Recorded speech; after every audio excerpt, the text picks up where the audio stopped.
이걸 좀 눌러다. 저기 영상 좀 잡아놓고 올게.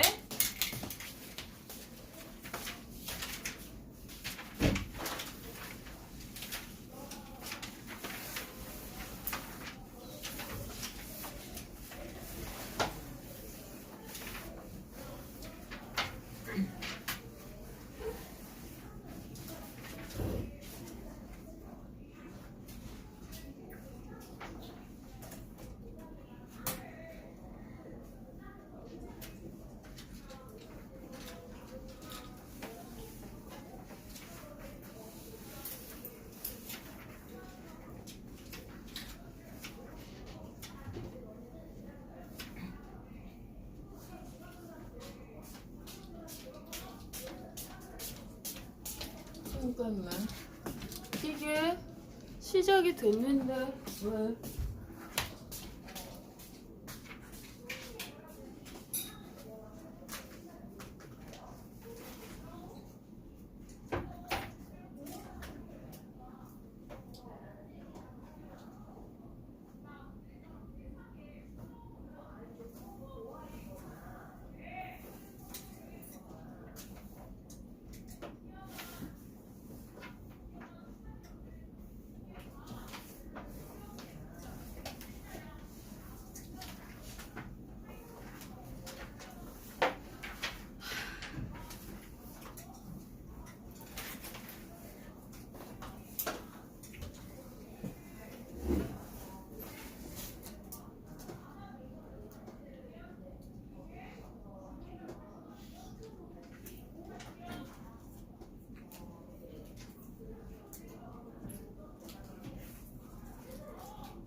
자, 보시면 지난주에 우리 히말라야 시다라는 걸 했고, 참, 이번 주에 부득이하게 클리닉을 못했거나 지난주 수업을 결강을 해서 클리닉을 안 하신 분이 여기에 계십니까? 없으십니까? 만약 그렇게 해서 뭐 수업을 결강을 해서 클리닉도 안 오고 이런 거 안 돼. 우린 주간 파피랑 매일 파피가 있고, 또 클리닉을 어쩔 수 없이 빠졌으면요, 이거라도 받아가세요. 테스트는 안 보더라도 교재에 빵꾸난 건 없게 쭉 다 채워야 됩니다. 자필본이라도 해서 이건 하고, 클리닉을 안 빠지는 게 최선이고, 만약이라도 여행 같은 것 때문에 어쩔 수 없으셨다면 이거는 꼭 저한테 받아가시고, 그 다음 주 클리닉에 물어볼 거 물어봐 주시는 게 맞다라는 말씀 드리면서, 자, 우리 지난주에 뭐를 이야기를 했어? 지난주 1, 2, 3주 저랑 이제 네 번째 수업합니다. 1, 2 수업을 하면서 시의 화자, 시의 성격을 이야기를 했어. 그러면서 시적 화자의 상황 하면서 니네 두 번째 주에서 사색적이라든지 관조적이라든지 단어 다글다글 나왔던 거 있잖아. 그거 꼭 좀 기억해 달라고 했습니다. 2학년 문제는 개념어들이 조금 더 빡세게 나오기 때문에 그것들을 다 봐달라고 했고, 지난주에 소설을 하면서 시점을 다시 이야기를 했고, 이때 무슨 얘기했냐면 이거 안 되면 클리닉이나 이런 때 다시 해달라고 소설 좀 잡아달라고 어떻게든 하십시오. 지금 22교육계정 니네 교과서 있잖아. 비상이라든지 천재라든지 봤더니 1단원이 이겁니다. 문학 속에 말하니 화자와 시점 1단원이 이겁니다. 2단원은 학교마다 조금 더 달라서 비문학이 들어가는 학교도 있고, 피동 있지? 그제 문법 들어가는 학교도 꽤 있습니다. 신서처럼 기말고사 한 번 보시더라도, 신서나 목동처럼 기말고사 한 번을 보시더라도 얘랑 문법은 절대 빠지지 않는 단원이니까 우리 지난주에 했던 화자와 시점 다시 잡으시고, 그러면서 히말라야 시다에서 1인칭 주인공 시점의 교차, 이 시점의 특징과 효과, 그리고 얘를 다른 시점으로 바꿨을 때의 효과라는 건 뭐야? 다른 시점을 찾을 수 있어야 되고, 그죠? 그리고 그 시점의 특징, 3인칭 관찰자 시점이라면 3인칭 관찰자 전지적이라면 각각의 시점의 특징까지 정확하게 아셔야 되는 문제 유형이었습니다. 그래서 얘를 정확하게 잡아주시면 좋겠고요. 오늘은 3주에 걸쳐서 표현 방법에 대해서 이야기를 할 겁니다. 1학기 시험 범위에 들어가 있더라고요. 이게 다시 보면서 느꼈는데 22 교육 개정돼서 이제 새로운 문학 작품도 나오고 이제 작년 교과서랑 다르고 그러는데 그래도 그 밥에 그나물이야. 나오는 게 되게 뻔한데 얘들아 1학기 때 반어 역설 풍자 시험 범위에 들어가더라. 언제가 됐거나 반어 역설 풍자라는 거 작년에도 그랬어. 15교육 개정에서도 얘가 메인이 되는 게 있었거든요. 그래서 이번에 표현 방법을 하면서 반어 역설 풍자라는 1학년 때 거의 다루지 않았어요. 2학년 때 메인으로 다룰 거라고 했고요. 하면서 직유, 은유 같은 이네 표현 방법 있잖아. 그래서 나올 때마다 나와야 되는 표현상의 특징을 한번 다시 정리를 해봅시다. 자, 표현상의 특징을 이거를 할 거고 하나 더 산문 문학 중에 수필의 성격을 한번 할까요? 1학기 한번 2학기 한번 나옵니다. 수필, 중수필이 됐건 경수필이 됐건 수필은 하나가 나옵니다. 소설처럼 메인이 되지는 않아요. 그러니까 그 문학을 크게 나누면 산문문학과 운문문학이 있으실 거고, 그지? 이 산문문학의 메인인 소설일 겁니다. 그죠? 근데 소설 말고 자 전체적으로 이거 쓰지 마세요. 서정문학이 운문문학이라고 이야기를 했고요. 그죠? 운문문학에 서정문학이 있고요. 산문문학이 크게 서사, 극, 교술이 있다고 이야기를 했습니다. 그래서 문학을 크게 영미 쪽은 꼴랑 2개로 한단 말이야. 꼴랑 2개로 뭐야? 산문문학과 운문문학만으로 나눕니다. 걔네는. 그죠? 근데 산문문학과 운문문학으로 나누는데 우리는 산문문학을 다시 서사문학, 니네가 알고 있는 소설, 오케이? 극문학, 희곡과 시나리오, 그리고 교술문학이라는 게 생뚱맞게 문학으로 들어가요. 이 교술문학은 되게 재밌는 게 이 문학이라는 거를 포괄적으로 이야기를 했을 때 언어로 된 예술이라고 보시면 됩니다. 그죠? 언어로 된 예술인데 이 교술문학은 사실을 바탕으로 교훈을 전달하는 성격들이 강해서 가장 대표적인 수필, 편지, 일기, 전기문, 기행문 같은 걸 다 여기에다가 때려 넣으십니다. 오케이? 다 여기에다 때려 넣으시는데 이 교술 같은 경우엔 동양문화권에서는 문학으로서 특히 고전문학에서 중요한 게 왜? 소설도 그렇고 시도 그렇고 우리 고전 조선시대까지는 교훈을 굉장히 중시했단 말이야. 그래서 관점을 굉장히 중시했기 때문에 얘가 굉장히 많습니다. 그 중에 수필이 나왔을 때는 자 1차 내신적으로 접근을 했을 때 얘는 갈래 이론을 반드시 하셔야 됩니다. 위와 같은 글의 성격은 이라고 했을 때 수필이 시험 범위가 아닐지라도 여기 나오는 이 문장들이 다른 거 할 때 오만 대 참견을 해. 시의 성격에서도 고전 소설의 성격에서도 뭐 현대 문학의 성격에서도 무슨 성격에서도 뭐냐 이와 같은 글의 성격으로 적절하지 않은 애 얘가 오답으로 5만 대 답 튀어나와. 글의 종류에서 굉장히 자주 나오는 거니까 오늘 한번 하는 김에 갈래 성격 깔끔하게 정리하고 갈 거야. 두 번째 수능적으로 이야기를 해볼까? 자 우리 이번 주 주간 파피가 화작문입니다. 화법 장문, 문법 3개를 해서 15문제짜리 화작문인데 꽤 재밌었죠. 클리닉 하신 분들은. 그지? 그리고 다음 주 클리닉에 다시 문학 15문제를 가실 겁니다. 근데 주간 파피건, 매일 파피건 지문 밑에 제목이 있으면 문학이라고 했고 없으면 비문학이라고 했었어. 그지? 근데 제목 밑에 제목이 있는데 산문인데 소설 같지가 않아. 자기 얘기 쭈르륵 하고 있거나 아니면 사회가 이런 문제가 있어서 이래야 된다고 논설문 같은데 제목이 있어. 그지? 제목이 있어. 논설문 같은데 제목이 있어. 그러면 걔가 중수필이거든요. 그죠? 그리고 수필은 내신 같은 경우에서는 문제 100점 많아봤자 4문제? 적으면 3문제 내신할 때 얘기하는 거야. 그지? 3문제, 4문제 정도 나오고 실제 문제로 나왔을 때는 교술 장르로서 사실적 정보, 갈래 이론, 이 나오고 하늘이 무너지고 땅이 꺼지고 나오는 거 수필이 나오면 전개상 특징, 표현상 특징을 꼭 잡아야 되는데 재밌는 게 내신적으로라고 이야기를 했잖아. 주간 파피, 매일 파피에서 수필은 있지 내신 문제 유형이랑 수능 문제 유형이 거의 비슷해. 내신 문제 유형이랑 수능 문제 유형이 거의 비슷하게 드러나거든.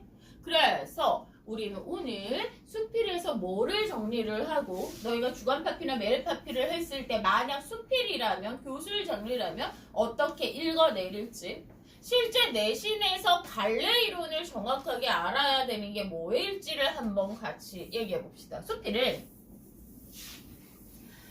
일상의 경험을 통한 생각과 느낌을 형식에 얽매이지 않고 자유롭게. 얘들아, 형식에 얽매이지 않는 건 수필밖에 없어. 선생님 자유시잖아요. 자유시는 형식이 자유로운 거잖아. 시라는 형식이 있잖아. 운율이라는 형식이 있잖아. 그래서 설명문은 3단 구성, 처음, 중간, 끝이어야 되지. 논설문도 3단 구성, 서론, 본론, 결론. 그지? 소설은 발단종교, 위기절정, 결말. 편지는 이름, 계절일사, 어쩌리 어쩌리 얘도 안 지켜서 그렇지 형식이 다 있어. 선생님 저는 그렇게 안 쓰는데 안 지켜서 그렇지 형식은 다 있는 거야. 선생님 저는 설명문 그냥 2단으로 썼어요. 아니야. 갈래 성격이라니까. 우리 옛날에 이거 가지고 1학년 때 내가 지금 애걸복걸을 하는 게 이와 같은 글의 성격이랑 위 글의 성격이랑 그지 똑같은 객관식 보기를 반대로 평가를 내버릴 거라고 10,000번째 이야기를 했잖아. 그지 무슨 얘기냐? 이와 같은 가와 같은 형태는 제시문의 정보랑 상관이 없다니까. 내가 진짜 속 터지는 게 이거란 말이야. 이와 같은 글의 성격은 이라고 했을 때 지시문이 홍길동전이야. 홍길동전인데 답이 그지 배경이 중국이거나 모호하다가 맞거든? 근데 애들이 따진단 말이야. 선생님 여기 광해군 때 조선이라고 되어 있는데 중국도 아니고 모호하지도 않아요. 왕왕왕왕왕왕. 이와 같은 이슬. 그럼 제시문에서 찾으면 된다 안 된다? 고전소설의 성격으로만 찾아야 된다. 이때 이걸 푸는 거야. 위글의 성격은 있는지 없는지를 하는 거야. 종합적 이해라고 이야기를 해서 있어. 이 두 개의 형태 문제가 접근 방식이 다른데 매번 가와 같은 뭐뭐와 같은인데 선생님 여기에 없어요. 앵알앵알 하시면 안 된다는 얘기야. 갈래 성격. 그래서 다시 이야기하지만 갈래 성격. 수필은 형식이 자유로워. 그래서 이런 이야기. 이와 같은 자 얘는 자기의 생각을 자유로운 형식으로 형식 자유롭다 되게 중요하다고 했지? 그제? 근데 자기 생각을 쓸 때 소재도 제약이 없어. 다양하고 옆에다 쓰세요. 이거 몰랐는데 니네가 이거 단어 모르더라. 신변잡기적.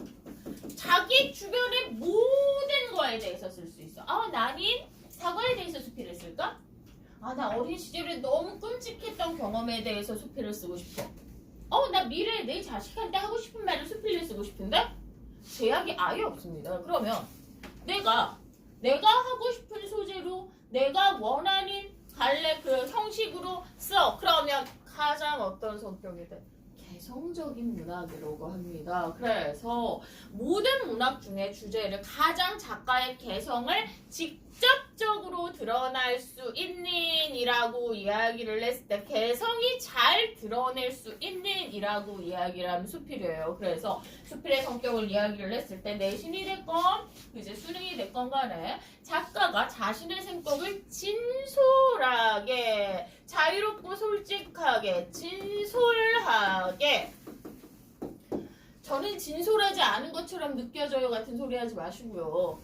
그죠? 내 느낌이랑 이론이랑 싸우면 이론이 이겨야 되는데 자꾸 너희는 난 이거 아닌 것 같은데 라는 느낌으로 가서 고쳐서 들리시잖아. 그지? 기껏 배운 대로 하고 그래서 진솔하게 자신의 개성을 드러내는 글입니다.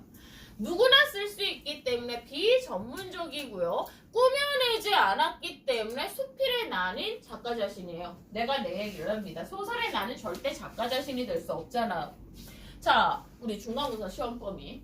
시의 시적 화자, 소설의 서술자는 작가의 대리인, 시인은 일치할 수 있지만 대리인으로서 주제를 효과적으로 드러내지만 간접적으로 제시를 합니다. 하지만 수필은 조금 이따 다시 줄 쳐줄 거야. 직접적으로 자신의 주제를 이야기를 해요. 이 수필은 크게 두 개, 경수필이라고 해서 너희가 대다수 만나게 되는 문학적 수필이 경수필이에요. 부드럽고 가볍게 자신의 생각을 쓴 거를 이야기를 하고요. 중수필은 니네 미국이나 영국으로 유학을 가려면 그제 에세이스라고 하지. 에세이. 그제 이거 뭐야? 논설문적인 수필입니다. 자신의 주장이나 생각을 시사적으로 그렸기 때문에 애들이 이걸 논설문이랑 잘 구분을 못할 때가 있습니다. 근데 뭐예요? 뒤에 제목이 있을 거라고. 제목이 있는데 논설문 같아. 그럼 뭐야? 걔 중수필이라는 얘기야. 걔는 논설문으로 풀면 안 돼. 됐어? 그래서 경수필과 중수필이 있으셨어요. 근데 말이야. 우리 소설 1, 2, 3, 4 했고 시 1, 2, 3, 4 했고 그제 비문학 1, 2, 3 했잖아. 그러면 수필도 1, 2, 3이 있어야 될 것 같아. 그제 근데 수필은 사실상 그것까지 안 해도 되기는 돼. 왜? 수필은 자기 생각을 진솔하게 그렸다고 했잖아. 쉬워. 길이도 짧아. 애들이라면 너희가 읽으면 쉽게 이해를 할 수 있어요. 주간 파피 풀거나 매일 파피에서 그제 수필 나왔을 때 경험을 하셨을 텐데 그럼에도 불구하고 뭔가 애매모호하게 그냥 다 읽고 나서 알긴 알 것 같아 루 하면은 문제가 안 되잖아. 문제는 알긴 알 것 같아 하면 문제 풀 때 애매하게 되잖아. 그럼 얘도 규칙으로 되찾는다면 수필은 말이야 살짝 빈락스러운 점이 있어. 그지? 그리고 사실을 바탕으로 자기의 생각을 하고 작가의 관점이 굉장히 중요하거든요. 그래서 얘도 이렇게 할 거예요. 이 글은 무엇에 대한 글이냐? 매번 이야기를 하지만 글을 다 읽고 나서 이 글은 어떤 주제에 대해서 어떤 생각에서 얘는 문해적인 독해야. 문해. 수명식으로 이야기해서 얘를 하나의 유기적인 문학의 덩어리로 받아들이는 거. 훨씬 고급의 독해야. 심층적 독해야. 정말 근사해. 내신 풀 땐 크게 도움이 안 되더라고. 심층적 독해고 개뿔이고. 그건 뭐야? 얘를 하나의 덩어리로 가버린다라. 뚱뚱한 하나의 덩어리로 내용을 봤어. 오, 심층적 독해 이걸 통해서 가치관과 이런 건 참 좋은데 내신 풀 때는 어떻게 하기로 했어?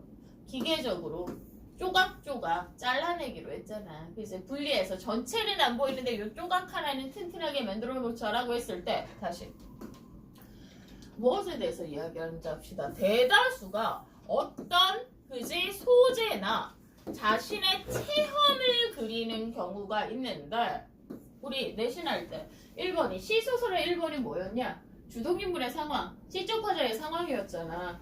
1번에서 사실적 정보가 튼튼하게 나왔을 때 그러니까 어떤 소재인지 어떤 체험인지를 다시 문장으로 설명하려고 하지 말고 어구 형태로 단순하게 됐어? 그 다음에 이를 통한 변화나 깨달음이 나와야 됩니다. 그래서 기본적으로 수필은 뭐예요? 자신의 관점이나 가치관을 드러내기 때문에 이걸 통해 알 수 있는 작가의 생각은 이를 통해 작가가 바뀐 점은 이를 통해 얻을 수 있는 깨달음은 깨달음이라고 하면 되게 대단한 것 같은데 이거를 통해 얻은 변화가 깨달음이야. 이 체험을 통해 이렇게 변했어. 이 변한 결과가 뭐야? 흔히 이야기하면 깨달음이란 말이야. 이 사람의 관점이란 말이야. 그치? 그리고 나서 나랑 하나야. 내신이 됐건 수능이 됐건 수필 나오면은 지문 분석할 때 어떻게? 한마디로 설명 방법이나 전개 방법이나 나오는 대로 쫌쫌다리 다 모아놔. 다 모아놔. 보이는 족조, 뭐 비교, 직유법, 그제 딱딱한 말투, 부드러운 말투 있지. 시간의 흐름에 따른 전개, 역순행적 구성 이런 거 있잖아. 종류 가리지 말고 이론 가리지 말고 그냥 보이는 족족 다 잡아놔.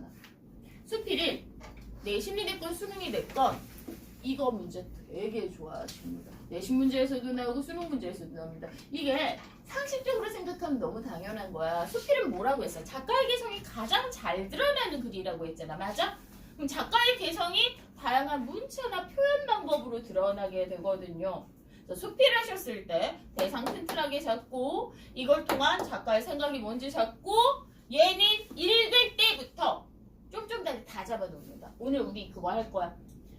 근데 어렵지 않게 쓴단 말이야. 수필을 쉽게 쓴단 말이야. 골치 아프지 않게 나오는 족족 찾아버렸다면은 내신이 됐건 수능이 됐건 문제풀이에 도움이 될 거예요. 그래요. 다음에 74페이지. 그래서 문체와 표현을 살펴보라고 하잖아. 그치? 그리고 얻을 수 있는 교훈과 깨달음, 뭐가 바뀌었는지 찾으라고 이야기를 하고 글쓴이의 처지, 대상 보고 글쓴이의 태도와 성찰 나오는데 이건 굉장히 교훈이야. 신경 안 쓰셔도 됩니다. 그래서 크게 이렇게 잡으실 거예요. 그리고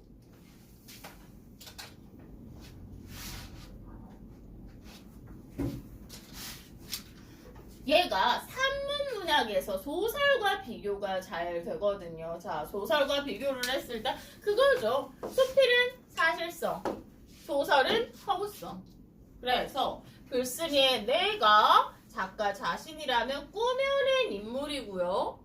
소설은 발단, 전개, 위기, 절정, 결말이 있어야 되는데 얘는 형식 잘 따로 없고요. 소설은 상상력을 바탕으로 꾸며냈다면 글쓴이의 경험을 사실적으로 이야기를 했어요. 근데 얘 객관식보에 겁나게 잘 나와. 나랑 약속했지. 직접관적이랑 주관객관 있잖아. 되게 흔한 단어인데 적어도 국어에서는 키워드가 될 확률이 겁내리 높습니다. 직접적으로, 간접적으로 요거 반대로 슬쩍슬쩍 건드려 놓는 꾸러지를 진짜 많이 뵀단 말이에요. 그러니까 니네는 수필은 내가 내 얘기를 하니까 직접적이겠죠. 시와소설은 간접적으로 전달을 합니다. 얘들아 좀 덥지? 이거 끄는 게 낫겠지? 너희 지금 살짝 멍해. 더운 정도는 아닌데 좀 춥지는 않지? 그치? 춥지는 않지? 그럼 이거 끄는 게 나아. 사람이 멍해지는 게 있어, 그런 걸 하면. 그래서 우선은 오늘 우리는 뒤에 아주 짧은 수필을 보면서 대상이 뭔지 이걸 통한 깨달음 그리고 나오는 표현 방법 전개성의 특징을 쫌쫌따리 읽는 연습을 다 할 거야. 그리고 실제 너희 내신에서도 어떻게 되는지를 할 건데 단원 제목이 산문문학 표현의 깊이라고 이야기를 했고 제일 처음에 내가 뭐라고 했냐 하면 반어, 역설, 풍자라는 게 2학년에 세 단원이야. 이걸 한 번에 하지 않아. 반어 소단원 하나, 역설 소단원 하나, 그래서 풍자 소단원 하나 이렇게 나올 건데 이거는 내가 1학년 때 할 때 그제 알아두긴 하는데 얘는 좀 따로 수업을 한 주를 해야 돼 라고 이야기를 해서 그만큼 중요하다고 이야기를 했거든요. 얘가 나오면은 반드시 패키지로 나오는데 그래서 역설을 할 건데 역설은 얘만 하면 의미가 없어. 왜냐면 얘 세트가 있어요. 야, 역설법 세트 뭔지 아냐? 반어법이야. 그래서 이 역설과 반어를 구별을 할 수 있어야 되는데 자, 그래서 봐봐. 원래 그제 오늘 수업하고 문제 풀어오고 복습 테스트 객관식 보기 10개 있잖아. 그제 근데 내가 하나를 더 만들었어. 얘는 시 40개 한 줄씩 그제 문장 주고 단어 역설 구별하는 거 미니 테스트 할 거야. 그지? 근데 얘는 있지 문자로 가지 않아. 몇 개 틀리고 이런 거 안 가. 그리고 이거는 나랑 클리닉 안 하는 사람도 있잖아 여기에. 그래서 영어 선생님한테 선생님 저는 이거 중요해서 할 건데 선생님요 했더니 꼭 달라고 하셨거든. 그분도 내신을 해봐서 알아. 단어 역설 구분 안 되면 문제가 이쁘게 날아가는 게 단어에서도 하나 날아가야 되고 역설에서도 하나 날아가야 되잖아. 요거는 줄 텐데 여기서 중요한 거 틀리는 거 쫄지 말고 그러니까 반어 역설하고 동그라미 하는 거야. 시간도 별로 안 걸려. 한 다음에 이해 안 되면 다시 설명해 달라고 클리닉 선생님 졸라야 되는. 자, 그래서 우선은 반어 역설 하고 구별하는 방법 알려드릴게요. 반어 역설법은 표면적으로 이치에 안 맞지만 진실을 가지고 있다라고 이야기를 해. 자, 겉으로는 말이 안 되는 표현이라는 걸 다시 이야기해서 문장, 표현 자체에, 여기서 중요한 거, 문장 자체에 논리적인 모순이 드러나거나, 오케이? 정서적인 상치, 부딪힘이 있어야 돼. 논리적 모순까지는 어느 정도 잘 잡더라고. 이 논리적 모순이 뭐에 해당하냐 하면은 여기에 나오는 소리 없는 아우성 같은 거. 아우성이 시끄러운 소리지. 소리가 없을 수 있어, 없어? 없지. 그대의 흰 그림자. 그림자가 뭐야? 빛이 없는 상황인데 흰색일 수 없지. 과학적으로 말로 안 되는 거. 니네 그거 생각하는데 과학에서 과학적으로 슈레딩거의 고양이라는 거 있잖아. 이제 상자 안에 고양이가 있는데 이 고양이는 살아있으면서 동시에 죽었어. 말이 되냐? 살면서 동시에 죽는 거 있어? 과학적으로 논리적으로 안 되지. 얘야 논리적 모순. 됐어? 또 하나는 정서적 상치는 외로우면 슬퍼야 되지. 그치? 근데 외로운 황홀한 심사위원이 찬란한 슬픔의 봄. 슬프면 찬란한 슬픔의 봄. 찬란하면 기뻐야 된단 말이야. 이걸 슬프다고 이야기를 하는 건데 얘 같은 경우에는 이제 다 뭐냐 하면은 그 안에 진리가 있는 거야. 진리가 있는 거야. 여기에서 외로운 황홀한은 뭐냐면 아이가 일찍 죽었어. 그래서 별을 바라보면서 아이를 그리워해. 너무나 외로워. 근데 이 별을 통해서 아이를 다시 만나는 기분이 들어. 황홀한. 됐어? 찬란한 슬픔의 봄. 꽃이 져서 슬퍼. 근데 그걸 통해서 열매를 맺을 거야. 그러니까 얘는 찬란할 수 있어. 가치가 있어. 이런 식으로 그 안에 깊이를 두는데요. 이 역설은 한용우 씨가 잘 쓰셨습니다. 한용우 씨가 흐르고 흐르는 강은 흐르지 않습니다. 그 강은 뭐요? 흐르면서 동시에 흐르지 않아. 말이 안 되잖아. 그제? 네, 이 강에 담긴 역사와 그치? 그 안에 정신처럼 들어가서 다시 이야기하자면 역설은 있잖아. 문장 자체에 논리적으로 모순이 있거나 정서적인 상치가 있어야 해. 여기까지는 됐니? 됐니? 그래서 이걸 통해서 단조로움을 막고 강조하고 진리를 드러낼 수 있어. 근데 말이야 반어는 오케이? 문맥이나 상황으로 숨겨진 의도를 찾아야 돼. 오케이? 그러니까 문장 자체에는 문제가 없는데 이 숨겨진 의도를 찾았을 때 여기 써야 되는 거 이쪽에 쓸게. 상황이나 정서와 반대로 표현된 거야. 우선 쓰고 나서 이거 다시 설명해줄게. 상황이나 정서와 반대로 표현이 되었는데 문제는 얘는 문장 자체에는 모순이 없어. 문장 자체에는 모순이 없어. 근데 니네가 상황이나 문맥을 봤더니 숨겨진 의도 자체가 그 말이 아닌 거야. 그 마음이 아닌 거야. 됐어? 그래서 뭐가 있냐 하면은 운수 좋은 날이라는 오케이? 소설의 제목을 봤을 때 운수가 좋은 날. 근데 우리는 이 소설을 다 읽었더니 그날이 어떤 날이야? 아내가 죽은 가장 비극적인 날이잖아. 그럼 얘는 실제 의도는 가장 비극적인 날을 제목으로서 반어적으로 상황의 반어가 되는 거야. 오케이? 또 반어는 뭐가 있을 수 있냐면 나보기가 역겨워 가실 때에는 죽어도 많이 눈물 흘리리다. 먼 일 당신이 찾으시면 그때의 내 말이 잊었노라. 둘 다 김소울이거든? 야, 잊었으면 시까지 쓰겠냐고. 잊었노라라고 하지만 우리는 시를 다 읽었을 때 정말 그리워하는구나 라는 거를 찾아낼 수 있어. 됐어? 이걸 반어법이라고 이야기를 하고요. 반어는 하나 더 있어야 되는데 비권으로도 쓰일 수 있습니다.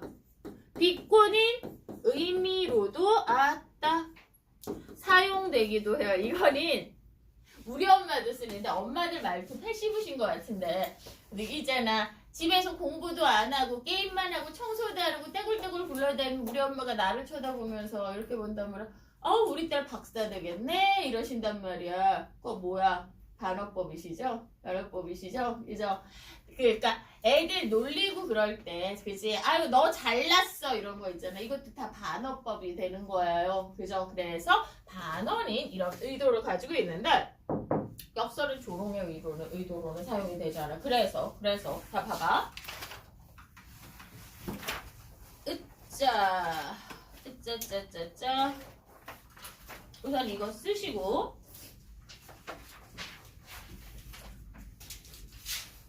81페이지 가봐.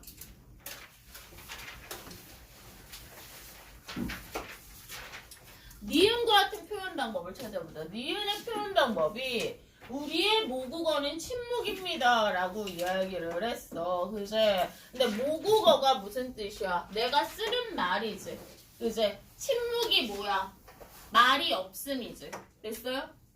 나의 말은 말이 없습니다. 역설법이야. 여기까지 됐어? 자, 8번 지금 풀어.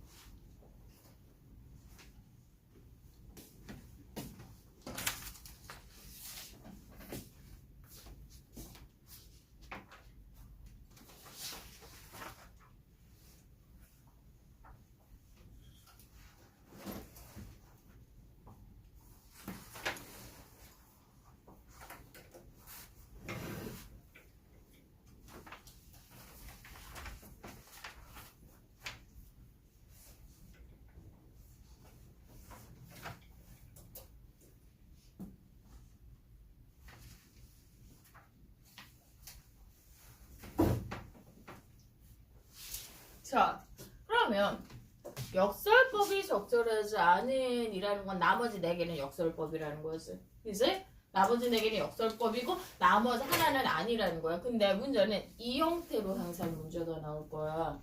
그래서 그러니까 일반적으로 지금 내가 그 작년 너희가 1학년 때 나랑 내신했잖아. 22 교육과정 바뀌었을 때 내신을 했는데 내가 좀 욕을 달고 살았잖아. 이건 내면 안 되는데 왜 이따구로 내고 교과서가 바뀌면서 되게 이상한 문제들 낯선 문제들이 나와서 개고생을 하셨는데 니네 2학년 계속 바뀌고 있잖아. 우선 이 형태가 FM이야. 이거 자체도 어려운데 말이야.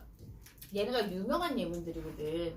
공부하는 놈들은 들어가기 전에 예문 유명한 걸 어느 정도 하는데 요즘은 이렇게 나와. 광고 카피나 유행가 가사처럼 니네가 못 만났던 안 만났던 예문들을 만나고 반어 역설을 구별을 해야 되거든요. 그래서 그걸 연습하는 걸 꾸준하게 시킬 거고 클리닉에서 그걸 시킬 거니까 한번 쪼잘쪼잘 해볼 거야. 자 그러면 내가 하나 둘 셋 하면 몇 번이라고 해주세요. 하나 둘 셋 몇 번?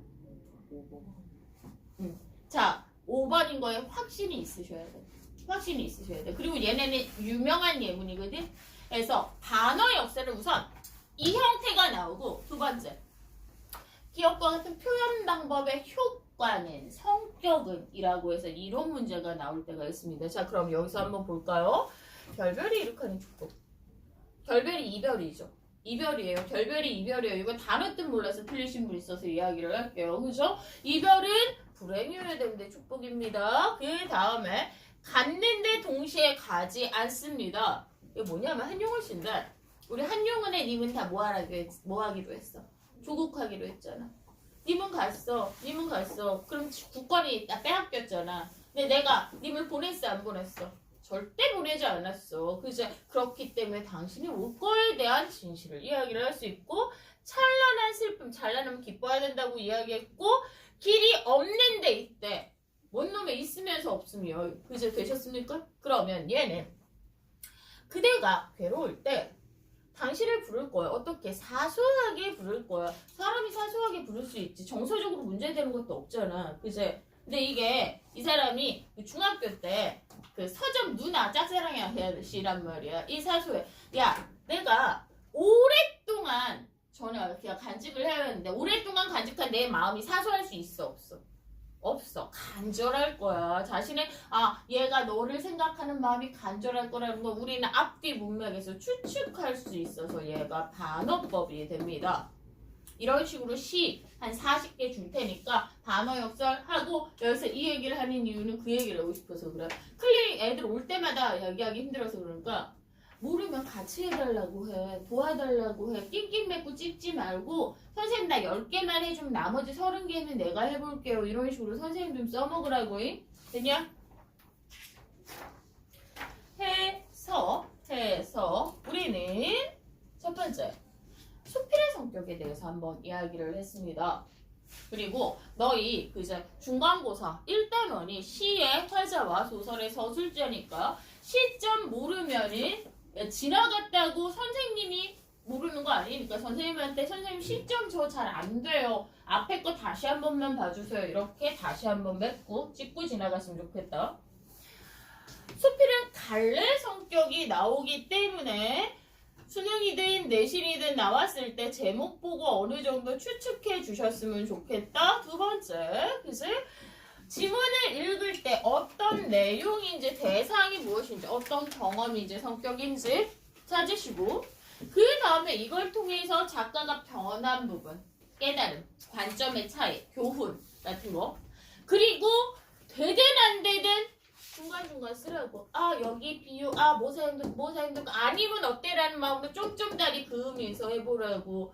여러 번 말씀드리지만 학원에서 자습소에서 줄 쳐주는 거를 따라가는 건 어느 순간 한계가 너무 크니까 되든 안 되든 망해봐야지 잘 된다. 지금부터 2페이지 후다다닥 읽고 1, 2, 3 해보자. 토요일 방법 정계성에 보이는 대로 다 잡아봐.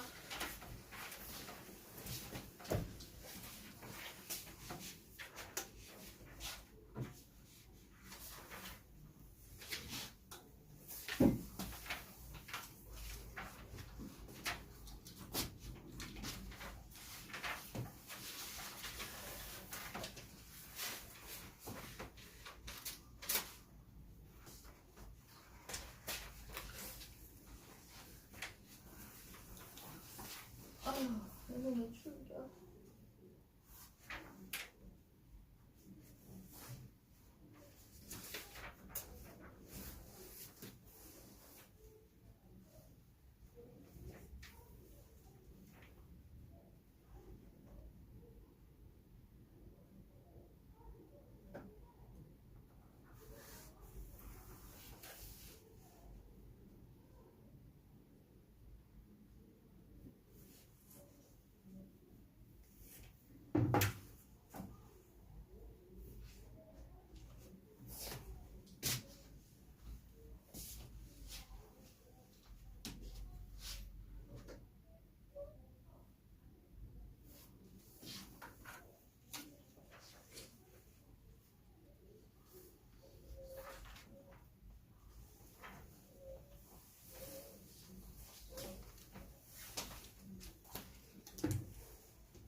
아직 다 못 읽은 사람 손? 읽기는 다 읽었다는 거지. 그래서 읽으면서 무슨 생각이 드냐? 되게 쉽네. 그지? 되게 쉽잖아. 그지? 이게 내신으로든 수능으로든 그다지 어렵지 않게 느껴졌는데, 그지? 어렵지 않더라도 최대한 깔끔하게 정리해두면 보기가 좋아. 자, 그랬을 때 우선 봐봐. 훗날에야 그 후라고 이야기했지. 시간의 경과를 통해서 변화가 드러나는 정계산 특징 나왔지. 그래서 수필은 약간 이런 식의 정계산 특징 있잖아. 과거를 회상을 한다든지 시간의 변화, 훗날에야 알았고, 그지? 그 후 이랬구라고 이야기를 하고 있어. 그럼 우린 첫 번째 예는, 그지? 이 사람이 시간의 흐름에 따라 생각이 변화했다라는 거를 알 수 있어. 정계산 특징. 그지?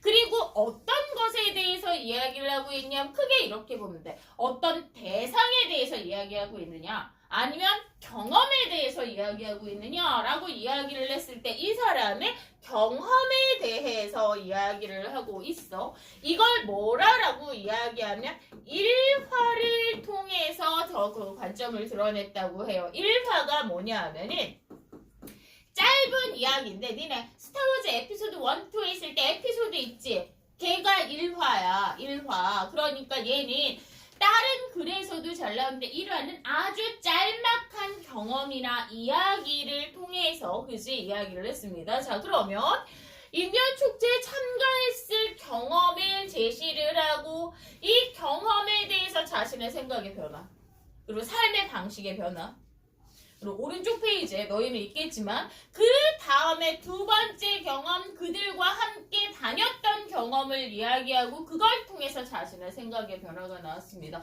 어려운 말 하나도 없습니다. 자, 그러면 어떤 일화를 이야기를 했느냐? 한국을 떠나 미국에 했을 때 1위다. 자신의 일화를 제시를 했어. 그럼 이걸 통해서 어떤 깨달음을 이야기를 하느냐? 제목이 힌트. 나의 모국어는 침묵. 언어에 대해서, 말에 대해서 이야기를 할 것 같아. 그지? 이 말에 대해서 이야기를 하려고 했을 때, 이 축제에 참가했을 때, 인디언 천막안에서 인디언들과 흥미있는 대화를 주고받으려고 기대를 했는데, 뜻밖의 경험을 했어. 아, 그러면 실제 흥미있는 대화를 하지 못했구나. 천막 안으로 들어가 그들과 마주치자마자 내 소개를 했어요. 나는 글 쓰는 작가고 세계에 관심이 많고 잘 부탁하고 나는 당신들에 대해서 알고 있고, 자, 앉자마자 뭐예요? 나에 대해서 그지 비주얼 고주얼 다 이야기를 했어. 그랬더니 그들은 아무런 변화도 보이지 않았어. 나는 이렇게 이야기를 했다. 허리를 꼿꼿이 비우고 묵묵히 앉아있었을 뿐이었어. 천막의 어슴푸레에서 그들의 시선이 나를 보고 있는지 아닌지도 모르겠어. 다른 천막도 그래. 거기만 그런 게 아니라 나는 그래서 뭐라고 생각을 했냐면 그들이 나를 불청객으로 생각을 하나 보다. 내가 마음에 들지 않나 보다. 잘난 체하니 침입을 부정적으로 생각을 하나 보다. 그래서 나를 무시한 거라고 생각을 했어. 근데 훗날에야 라고 이야기를 했지. 수필은 형식이 자유롭습니다. 형식이 자유롭다라는 건 얘들아 아예 없다는 게 아니라 내가 아무 형식으로나 써도 된다라는 거야. 그래서 대화의 형식도 되고 모두 되는데 대다수의 수필은 3단 구성을 그립니다. 왜냐하면 설명문이나 논설문이 했을 때 설명문이나 논설문이 3단 구성, 체계성을 가지고 있다고 이야기했죠. 왜? 들어가고 풀고 닫는 구조가 가장 안정적이라서 그래. 그래서 얘도 3단 구성이야. 우선 자신의 경험을 제시를 해. 그리고 나서 훗날에야 난 알았어. 생각의 변화를 알아버렸단 말이야. 시간의 흐름에 따라서 자신의 경험에 대해서 관점의 변화, 생각의 변화를 드러내는 전형적인 수필의 성격을 가지고 있다고 하면 됩니다. 누군가를 만나면 그들은 대화를 시작하기 전에 그렇게 한동안 침묵을 지켰어. 그 결과 그 자기 앞에 있는 존재를 가장 잘 느끼는 방법은 말을 통하는 것이 아니라 침묵을 통하는 거야. 자, 그럼 이 침묵의 의미는 뭐야? 상대방을 느낀다는 거지. 상대방을 느끼고 상대방이 알려고 하는, 그럼 침묵은 소극적인 거부가 아니라 적극적으로 알려고 하는 의지의 표현이었구나 라고 생각을 했어. 그래서 말이야. 그 후나는 그들을 따라해봤지.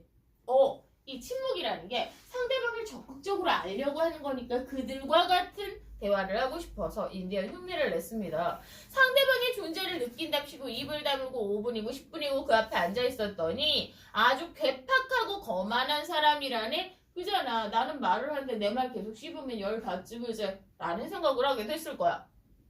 침묵은 흉내가 아니라 존재의 평화로움에서 전적으로 저절로 나오는 걸 몰랐습니다. 어쨌거나 인디언들과의 만남은 내게 새로운 경험이었다. 그들은 땅을 사랑하고 벌레의 날개 소리를 사랑하고 현장 한겨울 들소의 코에서 나오는 덧없는 입김을 사랑했습니다. 열거법. 내가 얘기했잖아. 나오는 족족 쫑쫑다리 다 잡는 거야, 수필은. 그래서 중요하고 안 중요하고 자시고 그냥 얘는 다 그냥 찾는다는 생각으로 하면 마음이 편해. 나중에 문제를 풀 때.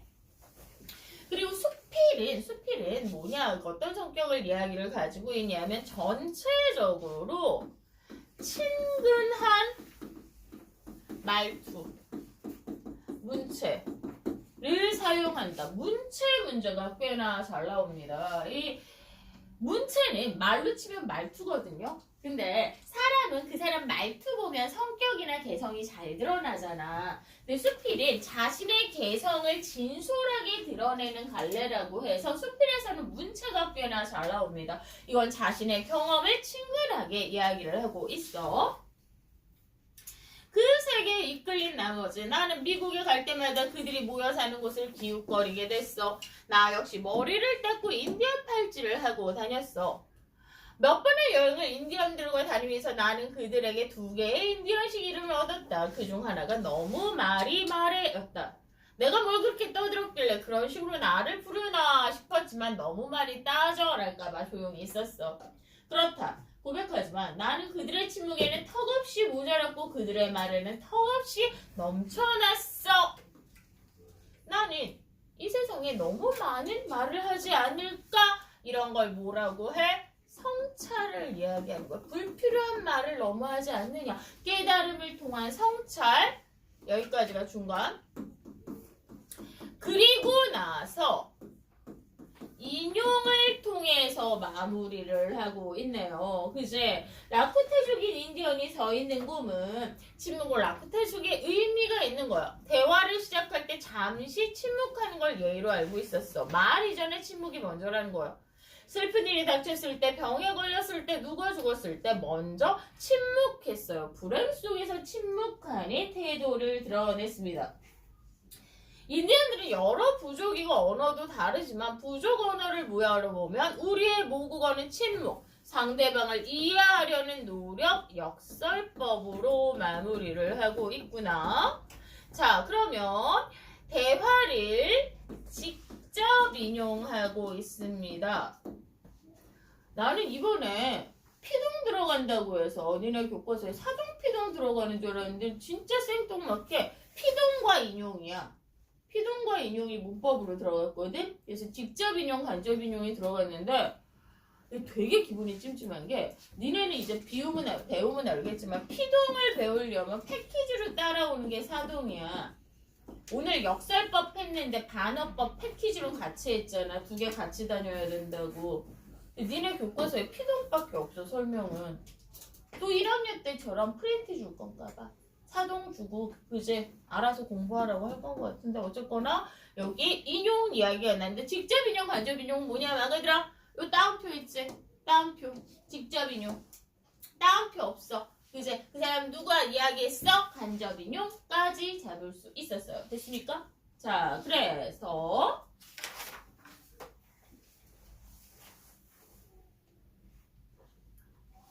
전체 보시면 경수필이라고 했습니다. 제목이나 표현이 역설적이고요.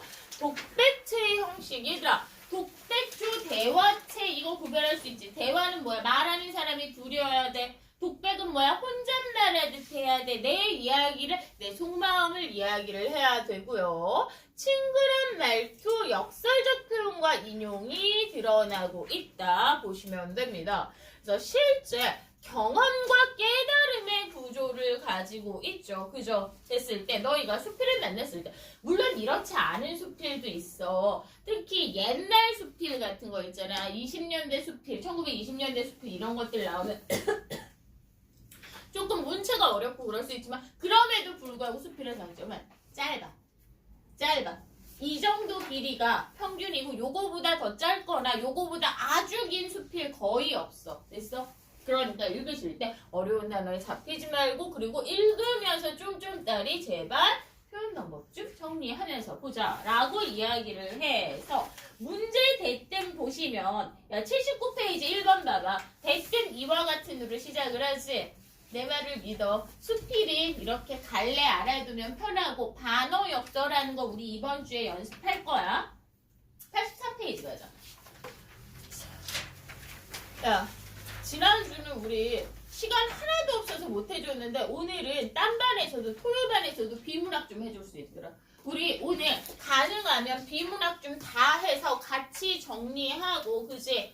과제 줄이는 겸 해서 그리고 니네 비문학하는 연습 좀 다시 한번 해보자. 자 보시면 83페이지 보면은 이게 선생님마다 원인과 결과 있고 주장과 근거 있고 이런 얘기들이 다 좋긴 좋은데 다시 이야기를 하지만 정말 계속 가르쳐본 결과 공식이 여러 개고 복잡하면 쓰지를 못해. 배울 때 이해하면 뭐하냐. 내가 걔를 써먹지 못하면 말짱 꽝이 되는 것을. 그래서 우린 뭐 하기로 했냐 하면은 단순하게 해서 얘네를 아까 이야기했잖아. 시나 소설을 유기적으로 다 읽고 이해하고 이걸 통해서 관점과 깨달음을 이해하는 독해 참 좋다. 아주 고차원적이다. 멋지다. 근데 내신에서는 그렇게 안 한다. 라고 이야기를 했잖아. 얘를 기계적으로 이제 조각조각 내고 정리하고 칸칸이 정리하고 되게 무식한 짓인데 그렇게 해야지 내신이 된다. 비문학도. 자, 이걸 통해서 이 논문을 이해하고 그거 가지고 니네 뭐 할 거 아니잖아. 우선은 정리를 해야지 뭐가 돼. 그래서 뭐 하기로 했어? 대상 찾고 왜는 다시 이야기를 했잖아. 그래서 그러니까 니네 그 실력고사 봤을 때 읽었는데 이해가 안 돼서 다시 읽었는데도 이해를 못하고 다시 읽었는데도 이해를 못하고 근데 진짜 속 터지는 게 1독이 있고 2독이 있고 3독이 있는데 똑같은 방법으로 읽으면 방법이 다 똑같은데 똑같이 이해가 안 되겠지. 그래서 뭐 하기로 했어? 이 글이 무엇에 대한 건지 문장 말고 대상 찾고 왜 주장이랑 이제 정보 전달을 해서 읽고 나서 이해는 안 돼도 무엇에 대해서 왜 썼는지는 나올 거 아니야.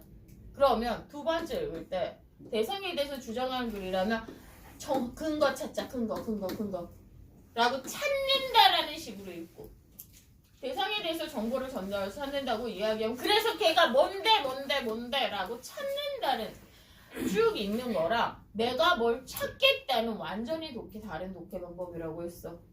그리고 3번이 어떻게라고 해서 설명 방법은 지난번에 얘기했잖아. 만약 비교나 대조라면 무언가에 대해서 특징을 드러내고 싶겠구나. 인용이나 예시는 어떤 대상을 뒷받침하거나 설명을 하고 싶은가 봐 라는 식으로 힌트를 가질 수 있다고 했어요. 그래서 지금 30분 칼같이 다 같이 30분에 시작할 수 있나? 10분 정도 시간을 드릴 텐데요. 이렇게 합시다.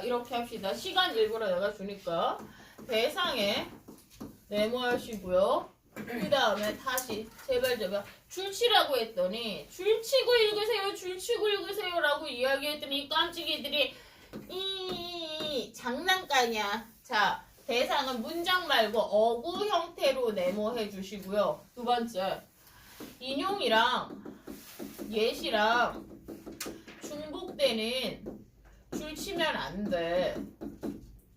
오케이? 줄치면 안 돼. 이게 인용 예시는 어떤 특정 대상을 설득력을 높이기 위하거나 걔를 이해시키기 위해서 뒷받침하는 내용이 되는데 문제는 있잖아. 이 대상은 포괄적이고 일반적이라서 밋밋해. 재미가 없는 단어나 문장이야. 인용 예시는 겁나게 화려하고 예뻐. 반짝반짝하단 말이야. 그래서 줄치라고 했더니 열심히 인용 예시에 줄치고 별달고 줄치고 별달고 이러고 있단 말이야. 그냥 줄치라고 하면 니네 대다수가 이렇게 해.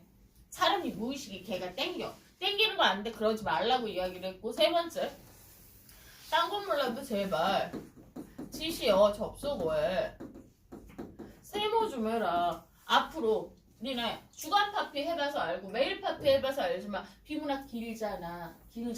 그치? 긴데 집중해서 읽어야 되는데 이 막막한 희고 검정인 이 막막한 데에다가 세모, 이거 뭐야, 표지어라고 했잖아. 표지판. 그제 표대 좀 찍어놓으라고. 꼭꼭꼭꼭 찍어두면은 그지 길 덜 읽을 수 있어. 자, 쭉 10분 드립니다. 읽고 문단 중심 내용 하고 나랑 같이 하자. 그러면 클리닉 할 때 할 거 줄어들고 연습도 같이 할 수 있으니까.